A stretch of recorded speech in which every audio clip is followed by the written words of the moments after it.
1947 ചാവുകടലിന് സമീപം ആടുകളെ മേച്ചു നടന്ന ഒരു കൊച്ചു ഇടയബാലൻ യാദൃശികമായി ആ ഗുഹയ്ക്കുള്ളിലേക്ക് ഒരു കല്ലെടുത്തെറിഞ്ഞു. ഒരു മൺപാത്രം പൊട്ടുന്ന ശബ്ദമാണ് അവൻ കേട്ടത്. എന്നാൽ അവൻ അന്ന് തകർത്തത് വെറും ഒരു മൺപാത്രമായിരുന്നില്ല, പകരം ബൈബിൾ കള്ളത്തരമാണെന്ന് വാദിച്ച ആധുനിക ചരിത്രകാരന്മാരുടെ അഹങ്കാരമായിരുന്നു. നൂറ്റാണ്ടുകളായി പലരും പറഞ്ഞു ബൈബിളിൽ പറയുന്ന രാജാക്കന്മാരും നഗരങ്ങളും കേവലം സങ്കല്പ കഥകൾ മാത്രമാണെന്ന്. എന്നാൽ മണ്ണ് സംസാരിക്കാൻ തുടങ്ങിയപ്പോൾ ശാസ്ത്രലോകം ഞെട്ടി.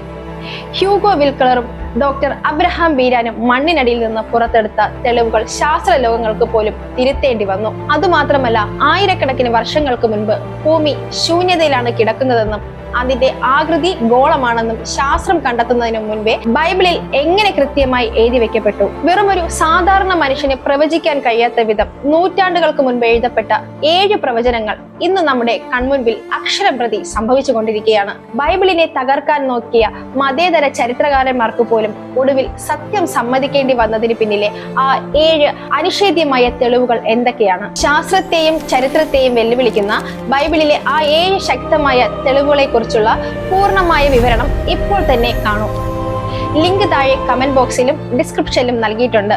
ക്ലിക്ക് ചെയ്യുക, സത്യം സ്വയം മനസ്സിലാക്കുക.